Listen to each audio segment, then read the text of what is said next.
Okay, so today for standard 6 we are going to discuss the very first chapter, that is natural resources, air, water and land. Okay, so we have total 16 lessons in science. So very first chapter is natural resources, air, water and land. Okay, so we'll start with the lesson. So natural resources, air, water and land. Okay, so we know that what is air, what is water and what is land. Okay, now you can see that there is over here a small image is given over here where land is denoted. Okay, land is denoted, then water is given, and then all around here must be the air, right? Okay, तर एक छोटासा हा एक diagram आहे ज्याच्यामध्ये काय तर आपल्या एन्व्हायरमेंटला दाखवलेलं आहे. ओके, सो आपला एन्व्हायरमेंट दाखवलेला आहे याच्यामध्ये. So and it is also labeled as hydrosphere and lithosphere. Okay, so we know that what is hydrosphere and lithosphere, and if you don't know, I'll tell you again. Hydrosphere means what? Hydrosphere means any part of the world or on the earth at anywhere if there is water, okay, then that part is called as hydrosphere. And most of the part on the earth, जास्तीत जास्त part काय आहे तर water needs covered आहे. Okay, so anything that is covered, any water body, river, lake, pond or sea, okay, so these include hydrosphere. Okay, next is lithosphere. Lithosphere means what? The land and the portion that is which is below the land. Okay, so that is called as lithosphere. Okay, so hydrosphere and lithosphere. Okay, before going in detail, we will just see what are these questions. Okay, so we'll go to very first question.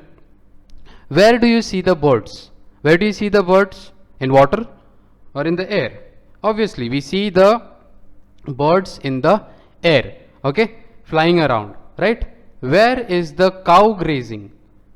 Where is the cow grazing? Okay, so cow grass कुठे खात आहे तर she is eating the grass or she is grazing on the land, right? She is grazing on the land. Locate the trees and the road. Okay, so just look at this diagram, see where is the tree and where is the road. Okay, so can you see this is the tree and this is the road over here, a car is moving around over here. Okay, locate the trees and roads. So we located it. Where does the river comes from? So where does the river comes from? It is coming from a far away hill or mountains. Okay, so where does river comes from? It comes from the mountain or hills. Okay, where is the aeroplane? Aeroplane is in the air. Where are the fish seen? Fishes are seen in the river. Okay, on what is the sailboat floating? So where is sailboat floating? It is floating in the river. These are very easy type of questions that we attended right now. Okay, so let's move forward. Now what is a natural resource? Okay, so before discussing about air, water and land, why not discuss what is a natural resource? Okay, so very first, natural. Okay, so the word natural itself, we know, we have been studying it from very long time. आपण कधीपासून natural resources ह्याच्याबद्दल study करत आहेत. Okay, कितीतरी वर्ष झाली. So natural म्हणजे काय? Whatever we get it from the nature, that is called as the natural thing. Okay, आता जर समजा नारळ आहे, नारळातलं पाणी आहे, ओके, ते कुठे कंपनीमध्ये बनू शकते का? नाही, we can not make that in the factory. Okay, what they can do is they can take it out from the coconut and they can put it in the bottle, but they cannot make it. Okay, so that coconut water is natural. There are so many things that are already present and which are given to us by the nature. Okay, तर कितीतरी अशा गोष्टी आहेत जे नेचरने आपल्याला दिलेल्या आहेत, तर त्या सगळ्या गोष्टी काय आहेत? नॅचरल गोष्टी आहेत. आणि जर आपण त्या गोष्टींना वापरतो, then it become resource for us. Okay, so we use them like wood. Wood is a resource for us. Water is a resource for us. So this is the natural resource. Okay, now we'll just read this paragraph. So what does this paragraph say? You can see that something in the picture are in water, some on the land and some in the sky, that is in the air. Thus all the things on the earth are associated with air, water and land. air, water and land are called Earth's atmosphere, Earth's atmosphere, hydrosphere and lithosphere respectively. Moreover, different living things occupy these three spheres of the earth. Okay, so what is told in this paragraph? So what is told over here, that we saw so many things in this picture. Okay, so in this picture so many things were there. Okay, so some of the things were there in the air, some of the things were there in the water, and some of the things were there in the land, right, on the land. So there were things on air, water and land. So the things which were present in the air were in the atmosphere, the things which were present in the water were in the hydrosphere, and the things which were present on the land were on the lithosphere. So air is for atmosphere, water is for hydrosphere, and land is for lithosphere. So all these things are associated with atmosphere, hydrosphere and lithosphere respectively. Moreover, different living thing occupies these three spaces of the earth. Okay, so means different living thing live on in the different atmospheres. So like we people can live in the atmosphere, we cannot live inside the lithosphere, right? We can live on the lithosphere. Hydrosphere, do we live inside the water? So we cannot live inside the water, but we are dependent on हायड्रोस्फिअर. आपण हायड्रोस्फिअर शिवाय राहू शकतात का? नाही. पण आपण हायड्रोस्फिअरच्या मध्ये राहू शकतात का? नाही. Okay, so that is the difference. These living things are the part of the lithosphere, hydrosphere and atmosphere which they occupy are together called biosphere. आता biosphere म्हणजे काय? Okay, so biosphere means what? All together, lithosphere, hydrosphere. If we will take lithosphere, hydrosphere and atmosphere together, ह्या तिघांना जर एकत्र केलं तर काय बनते? Biosphere बनते. We get biosphere when we make these three things together: lithosphere, hydrosphere and atmosphere. These spheres have formed on the earth naturally. We have learned all this in the previous standard. So we have already learnt about it in the previous standard. So don't forget that lithosphere, hydrosphere and atmosphere, all these three together makes biosphere. Okay, now the atmosphere is the layer of the air that surrounds the earth. आता atmosphere म्हणजे काय? We are discussing atmosphere now. Okay, so atmosphere is the layer of air that surrounds the earth. आता ही जी अर्थ आहे त्याच्या आजूबाजूला जी air आहे, हे दिसते तुम्हाला एअर? ओके, ही जी एअर आहे, it is nothing but our atmosphere. So what is atmosphere? The air that surrounds the earth. The air that surrounds the earth is called as the atmosphere. Okay, the surface of the earth comprises water and land. आता जर अर्थला बघितलं, अर्थच्या surface वरती आपण बघितलं तर काय आहे? Water पण आहे आणि लँड पण आहे, right? There is water also and there is land also. Of this hydrosphere occupies much larger part than lithosphere. तर काय सांगितलंय बघा की हा जो हायड्रोस्फिअर आहे, आता ह्या अर्थकडे बघितलं तर हायड्रोस्फिअर जास्त दिसतो का लिथोस्फिअर जास्त दिसतो? वॉटर जास्त दिसते ना. Means what? On the earth water is more. That means hydrosphere is more as compared to the lithosphere. Okay, so figure 1.2 जर आपण बघितला, हा पाय चार्ट आहे. ओके, तर पाय चार्टमध्ये लँड किती आहे आणि वॉटर किती आहे? लँडला रेड मार्कनी डिनोट केलेलं आहे आणि वॉटरला ब्लू मार्कनी डिनोट केलेलं आहे. सो वॉटर किती आहे बघा पूर्ण अर्थवरती? 71% अर्थ कशाने भरलेली आहे? वॉटरनी भरलेली आहे. And rest of the part is land. Okay, so land is very less as compared to the water. Hydrosphere is more, lithosphere is less. Okay, so we also know upon these natural components in the solid, liquid and gaseous form as resources. In other words, we use them to fulfill our requirement. Okay, तर हे जे natural components आहेत आपल्या अर्थ वरती, okay, natural components काय आहे? Land, air and water, these are natural components. हां, ते कोणत्या कोणत्या फॉर्ममध्ये आहेत? ते सॉलिड, लिक्विड अँड गॅशियस फॉर्ममध्ये आहेत आणि ते आपण यूज करतो. ओके, गॅशियस फॉर्ममध्ये काय? ऑक्सिजन यूज करतो, लिक्विड फॉर्ममध्ये वॉटर यूज करतो, सॉलिड फॉर्ममध्ये फूड यूज करतो. So there are so many things that we use as resources. आता हे आपण रिसोर्सेस कशाला वापरतो, तर आपल्या रोजच्या ज्या गरजा असतात to fulfil our requirements. Okay, आपले जे रिक्वायरमेंट आहेत, आपल्या ज्या गरजा आहेत ते आपण पूर्ण करायसाठी, फुलफिल करायसाठी काय करतो, तर हे रिसोर्सेस वापरतो, natural resources. Let us now study all these 3 components in detail. आता हे जे एअर, वॉटर अँड लँड आहेत त्यांना आपण काय तर प्रॉपरली स्टडी करणार आहेत. तर let's see. Air. Air.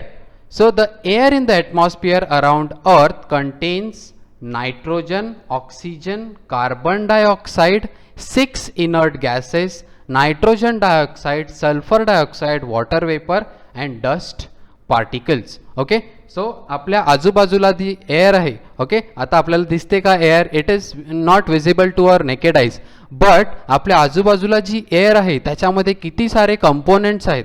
Okay, तर कोणते कोणते कंपोनेंट्स आहेत बघा. Nitrogen, oxygen, carbon dioxide, 6 inert gases. हे इनर्ट गॅसेस स्टेबल गॅसेस असतात. Nitrogen dioxide, sulphur dioxide, water vapour and dust particle. Dust particle तर आपल्याला दिसतात जेव्हा ऊन पडते, आपल्या घरामध्ये जेव्हा ऊन येतं तेव्हा आपल्याला त्या उन्हामध्ये डस्ट पार्टिकल पण दिसतात, तर ते एअरमध्ये प्रेझेंट असतात. So all these constituents or components are present inside the air. एअरच्या मध्ये एवढ्या सगळे कॉन्स्टिट्युएंट असतात. The troposphere contains about 80% of the total mass of the gases in the air, while this proportion is about 19% in the stratosphere. Further, in the mesosphere and ionosphere, the proportion of the mass of the gases goes on decreasing. Gases are not found in the exosphere. आता तुम्ही सांगतील की हे कोणते Spears आहेत? Atmosphere माहिती आहे, lithosphere माहिती आहे, हायड्रोस्फियर माहिती आहे, बट हे ट्रोपोस्फियर, मिझोस्फियर, आयनोस्फियर, एक्झोस्फियर हे काय आहेत? Okay, so these are also the levels. जसं जसं आपण अर्थच्या वरती जातो तसं तसं हे ॲटमॉस्फियरमध्ये हे डिवायडेड स्पियर्स आहेत. Okay, so I will tell you about it first. Okay, so see this the air around the earth. Air around the earth इकडे काय आहे? ॲटमॉस्फियर आहे, आणि त्याच्यावरती हे सगळे ट्रोपोस्फियर, स्ट्रॅटोस्फियर, मिझोस्फियर, थर्मोस्फियर हे असे स्पियर्स आहेत. ओके, हा आपला कोणता आहे? हायड्रोस्फियर. हा आहे lithosphere. Over here atmosphere, then troposphere, stratosphere, mesosphere and thermosphere. Okay, so this is how it is divided. These are the spheres above the atmosphere. Okay, so that is what we were discussing now. Okay, so that is what it is told. The troposphere contains about 80% of the total masses of the gas in the air. The troposphere जो असतो, हा जो troposphere आहे, त्या ट्रोपोस्फियरमध्ये 80% of the एअरमध्ये जे 80% gases असतात तर त्यांचा पूर्ण वजन असतो तो ट्रोपोस्फियरमध्ये असतो. Okay, so all the masses are present in the troposphere. सगळे गॅसेस ट्रोपोस्फियरमध्ये असतात. नेक्स्ट काय सांगितलेलं आहे? While this proportion is about 19% in stratosphere, आणि त्याच्यातला बाकीचा 19% कुठे असतो? स्ट्रॅटोस्फियरमध्ये असतो, gases. Okay, further in the mesosphere and ionosphere the proportion of the masses of gases goes on decreasing. आणि मग जसं जसं वरती वरती जात जाते तसं तसं गॅसेस आहेत ते कमी होत जातात. ओके, सो इथे गॅसेस असतात पण हळूहळू मिझोस्फियर, थर्मोस्फियर, आयनोस्फियर ह्याच्यामध्ये काय होऊन जाते? तर गॅसेस आहेत ते कमी होत जातात. Okay, so gases are not found in the exosphere and beyond. आणि जर एक्झोस्फियरच्या बाहेर गेला, याच्यानंतर आयनोस्फियर आहे, मग नंतर एक्झोस्फियर आहे, त्या एक्झोस्फियरमध्ये तुम्हाला गॅसेस बघायला भेटणार नाही. Okay, so there is no gases beyond exosphere and ionosphere. Now you can see that air is a mixture of several gases. Okay, आता आपण थोडा वेळ आधीच डिस्कस केला की एअरमध्ये वेगवेगळे प्रकारचे गॅसेस असतात. Okay, so beside these gases air also contains water vapor. पण फक्त एअरमध्ये गॅसेस असतात का? तर नाही, एअरमध्ये फक्त गॅसेस नसतात, तर अजून काय असते? वॉटर वेपर सुद्धा असतात, डस्ट पार्टिकल पण असतात. The amount of gases in the air is the greatest near the surface and decreases as we go higher. म्हणजे काय सांगितलेलं आहे की गॅसेस जे आहेत अर्थच्या ॲटमॉस्फिअरमध्ये किंवा एअरमध्ये जे गॅसेस असतात ते अर्थच्या जवळ जेवढी एअर असते ना त्याच्यामध्ये जास्तीत जास्त गॅसेस असतात, आणि जसं जसं आपण वरती जातो तसं तसं काय तर गॅसेस आहेत ते कमी होत जातात. ओके, सो खालच्या साईडला गॅसेस जास्त असतात पण वरच्या साईडला गॅसेस आहेत ते कमी कमी कमी कमी होत जातात. Okay, so that is air becomes rare at the higher altitude. त्याच्याने आपल्याला काय कळते की ही जी एअर आहे, आता समजा हळूहळू एक एक एक एक गॅस काढत गेले आपण, कमी कमी होत गेली गॅस, तर काय होईल ती एअर जी आहे ती आता समजा थोडी जाड आहे आपल्या इथे, पण जसं जसं आपण वरती जातील तसं तसं काय होईल तर ती एअर आहे ती थिन होईल, पातळ व्हायला लागेल. म्हणून जे माउंट एव्हरेस्ट वरती जी लोक असतात ती माउंट एव्हरेस्टवरती चढायला जातात ते लोक काय कॅरी करतात तर ते लोक ऑक्सिजन सिलेंडर कॅरी करतात. का? कारण की वरती जेव्हा माउंटेनवरती ते लोक चढतात 800 मीटर 1800 मीटर असे ते लोक वरती चढतात, तर तेव्हा काय होते तर एअर आहे ती थिन होत जाते, एअर आहे ती पातळ होत जाते. का पातळ होते? कारण की त्याच्यातले गॅसेस जे आहेत ते कमी होत जातात, आणि त्याच्यातला एक गॅस आपल्याला लागतो, तो कोणता गॅस आहे? Oxygen gas. ओके, तर तो सुद्धा कमी होत जातो. म्हणून हे माउंटेनियर्स जे असतात ते काय करतात, एक गॅस सिलेंडर त्यांच्यासोबत घेऊन जातात. गॅस सिलेंडर मीन्स कोणता gas? Oxygen. Okay, so oxygen cylinder ते लोक घेऊन जातात त्यांच्यासोबत, so that it will be easy for them to breathe at the higher altitude. अल्टिट्यूडचा अर्थ काय आहे? Altitude means what? Altitude is the height. Okay, जसं वरती वरती जातील आपण तसं तसं काय तर एअर आहे ती थिन होत जाते, रेअर होते. थिन आणि रेअर सेम असते. Okay, now the proportion of the constituent of the air and some of their uses are given here. Okay, आता इकडे बघा, हे एअरमध्ये या सगळ्या गोष्टी आहेत. तर सगळ्यात पहिला काय आहे? नायट्रोजन. त्याचे युजेस पण सांगितलेत बघा. आता एअरमध्ये नायट्रोजन आहे, तर नायट्रोजन कशाला लागतं आपल्याला एअरमध्ये? काय काम आहे त्याचं? तर नायट्रोजन बघा काय करतो, it helps living thing to build the necessary protein. It is useful in the production of ammonia and in airtight packages of foodstuff. Okay, तर आपल्या शरीरामध्ये कोणते कोणते लिव्हिंग ऑर्गॅनिझम आपण जे आहेत आपल्या शरीरामध्ये प्रोटीन क्रिएट करायसाठी काय तर नायट्रोजन लागतो. आणि दुसरी गोष्ट म्हणजे काय, आपण लोक काय खातात? वेफर चिप्स खातो, तर चिप्समध्ये ती हवा भरलेली असते, ती हवा नसते, तर ती काय असते? नायट्रोजन असतो. ते नायट्रोजन भरून ठेवलेला असतो, म्हणून काय तर ते चिप्स आहेत ते क्रिस्पी राहतात. ओके, सो तो नायट्रोजन असतो. So this is the use of nitrogen. Next is oxygen. ऑक्सिजनचा यूज तर तुम्हाला सांगायची गरज नाही मिळत. ओके, ऑक्सिजनचा यूज आग लावायसाठी पण यूज होतो, आणि ऑक्सिजनचा यूज आपण inhalation and exhalation that is called as respiration, आपण रेस्पिरेशन करायसाठी पण वापरतो. Next is carbon dioxide. आपल्याला कार्बन डायऑक्साईडची गरज आहे का? नाही, बट प्लांट्सला आहे.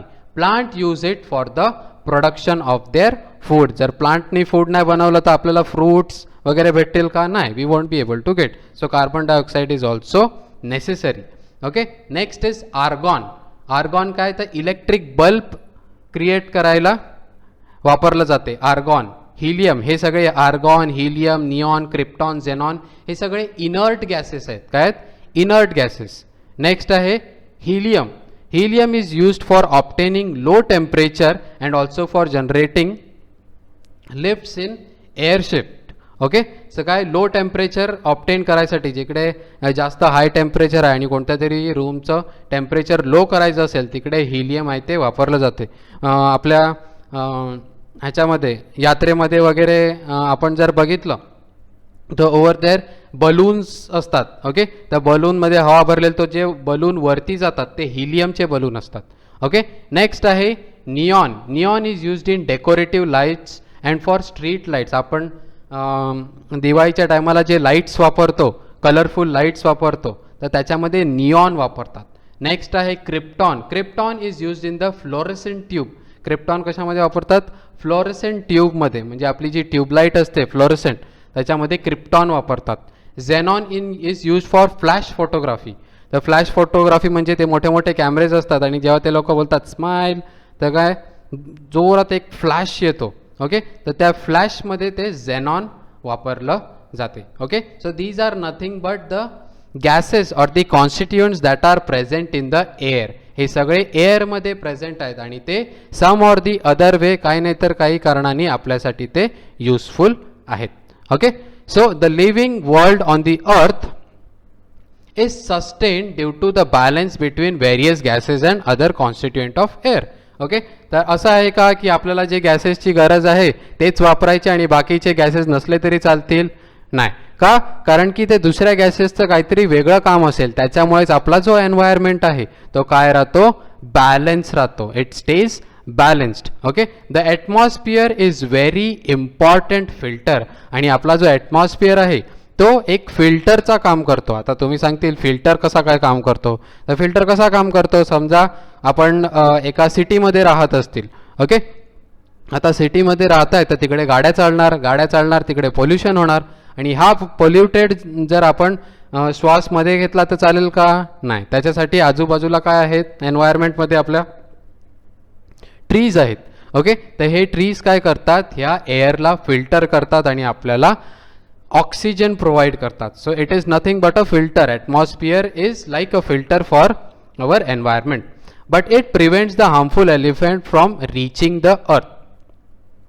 It is in the atmosphere that fog, cloud, snow and rains are produce. आणि आपल्याच ॲटमॉस्फिअरमध्ये फॉग म्हणजे धुकं क्रिएट होते, क्लाउड्स क्रिएट होतात, स्नो क्रिएट होते, रेन क्रिएट होते ॲटमॉस्फिअरच्या मध्ये. जर स्पेसमध्ये गेलं तर बघितलंय का कुठे एका जागेवरती पाऊस पडत आहे? नाही, तिकडे पाऊस दिसत नाही. का? Because there is no atmosphere over there. But on the earth there is atmosphere. तर त्याच्यामुळे काय, तर तो आपल्याला हार्मफुल एलिमेंट्सपासून वाचवतो. हां, फॉर एक्झाम्पल ओझॉन लेअर, आपल्या अर्थच्या वरती ओझॉन लेअर आहे, तर तो काय करतो? तो आपल्याला कसा प्रोटेक्ट करतो? तर सनवरनं जे हार्मफुल रेज येतात, अल्ट्राव्हायोलेट रेज, त्याला तो फिल्टर करतो आणि आपल्याला फक्त हीट प्रोव्हाइड करतो. Okay, so that is how the atmosphere helps us. Okay, what is the similarity in the three pictures below? आता इकडे जर आपण पिक्चर बघितले तर इकडे सिमिलॅरिटी काय आहे? त्यांच्यामध्ये सेम गोष्ट काय आहे? तर तिन्ही पिक्चरमध्ये काय धूर क्रिएट होत आहे. धूर म्हणजे काय? पोल्युशन. ओके, पोल्युशन क्रिएट होत आहे. So that is what it is given. We are going to talk about the air pollution. Okay, so आता तुम्हाला माहिती आहे आता काय, तर मध्येच हा कोरोना आला आणि त्याच्यामुळे काय झालेलं आहे? Because of that many of the vehicles are not running on the streets. That's why there is less pollution. कितीतरी आपल्या इथे लेस पोल्युशन झालेलं आहे. बट जसा तो कोरोना जाईल तसा पोल्युशन परत वाढत जाईल. Okay, all the above pictures show large scale emission of the smoke through different agencies. जर इकडे बघितलं स्मोक क्रिएट करताय, इकडे स्मोक क्रिएट होतोय, इकडे पण स्मोक क्रिएट होतोय. Large amount of smoke is created. This smoke directly mixes with the atmosphere, disturbing the balance between the constituents of air. Okay, त्याच्यामुळे काय होते? एअरमध्ये जे कॉन्स्टिट्युएंट असतात, हे नायट्रोजन वगैरे आपण जे स्टडी केले हे तर आधीपासून असतात, पण ह्या पोल्युशनमुळे काय होते? तर हे सगळे कॉन्स्टिट्युएंट जे आहेत ह्यांना काय होते? त्रास होतो. Okay, so they are not able to survive over there. त्यांना प्रॉब्लेम क्रिएट होतो, ते डिस्टर्ब होऊन जातात. Okay, disturb the balance between the constituent of air. त्यांचा बॅलन्स बिघडून जातो. This is called air pollution. आणि जेव्हा ह्या कॉन्स्टिट्युएंटचा बॅलन्स बिघडतो तेव्हा काय होते? एअर पोल्युशन क्रिएट होते. Harmful gases are given out through combustion of fuels in vehicles and in big industries, and also through incomplete combustion of fuels like wood and coal. As a result, air pollution is increasing day by day. आपण बघितलं, आपल्याला माहिती आहे व्हेकल्सनी pollution create होतो. आपल्या इकडे तर MIDC आहे, MIDCचं इंडस्ट्रियल पोल्युशन किती होते? There is a lot of pollution created because of this big agencies, and if they will not look into it, if they will not look into making the pollution or control the pollution, then the pollution will keep on increasing आणि air ची quality जी आहे, the quality of the air will keep on decreasing, कमी होत जाईल. Okay, आता आपण जर बघितलं तर एअर मध्ये कोणते कोणते हार्मफुल सबस्टेन्सेस आहेत? ओके, जे आपण इनहेल केले तर आपल्याला प्रॉब्लेम होऊ शकतात. हां, तर काय? Nitrogen dioxide, carbon dioxide, carbon monoxide, sulphur dioxide आणि सूत. हे अशा हार्मफुल एअर कॉन्स्टिट्युएंट्स आहेत जे काय, तर कंबशन म्हणजे काय? जळते. जे फ्यूल जळते ना, पेट्रोल जळते, डिझेल जळते, तर ते जळणे म्हणजे कंबशन सांगतात. तर कंबशन ऑफ फ्यूल म्हणजे जेव्हा फ्यूल पेटते तेव्हा हे जे हार्मफुल गॅसेस आहेत ते क्रिएट होतात आणि एअरमध्ये जाऊन मिक्स होतात आणि मग आपण काय करतो तेच इनहेल करतो आणि मग नंतर आपण आजारी पडतो. Okay, last thing we will discuss is ozone layer. Okay, I already told you about the ozone layer. तर ओझोन लेअर काय आहे? ओझोन लेअर एक प्रोटेक्टिव्ह शेल आहे. Okay, so I will tell you how does it looks. Look over here, this is our earth. हे mountains वगैरे आहेत, pollution create होत आहे, एरोप्लेन वगैरे हे होत आहेत, पण त्याच्या अबाव हा जो दिसतो आहे हा काय आहे? ओझोन लेअर आहे. काय आहे? ओझोन लेअर आहे. तो काय आहे तर आपल्या अर्थचा एक प्रोटेक्टिव्ह शील्ड आहे. आपण सांगतो ना शील्ड, ढाल आहे, आपल्या अर्थची प्रोटेक्टिव्ह लेअर आहे. तर त्याच्याने बघा हे सनचे रेज जे आहेत ही काय आहे तर अल्ट्राव्हायोलेट रेज आहे. अल्ट्राव्हायोलेट रेजमध्ये पण वेगवेगळे प्रकार असतात. तर ultraviolet A, B and C. Ultraviolet C जी असते ती आपल्यासाठी काय असते? एकदम हार्मफुल असते. कॅन्सर, त्याच्याने आपल्याला स्किन कॅन्सर वगैरे होऊ शकतं. म्हणून काय तर ओझोन लेअर जो आहे तो आपल्याला त्या रेपासनं वाचवतो, त्या रेला तिथेच थांबवून टाकतो आणि फक्त हीटला इकडे पास करून देतो. हां, तरी ओझोन लेअर ही अल्ट्राव्हायोलेट रेस जी आहे बी ती पण आपल्यासाठी हार्मफुल असते, पण ती जास्त अर्थवरती येत नाही. ओके, बट जर जास्त पोल्युशन झाला तर हा ओझोन लेअर जो आहे तो डिप्लीट होऊन जाईल, तुटायला लागेल आणि मग ही अल्ट्राव्हायोलेट रेस सी पण आपल्या अर्थवरती यायला चालू होईल. Okay, so this is normal, but this too should not come inside in a very large proportion. Okay, because they are cancer causing and this is heat. Okay, so ozone layer काय आहे? It is like a shield of our earth. Okay, so let's see. There is a layer of ozone. Ozone ला कसा denote करतात? O3. O3 gas in the lower part of the stratosphere.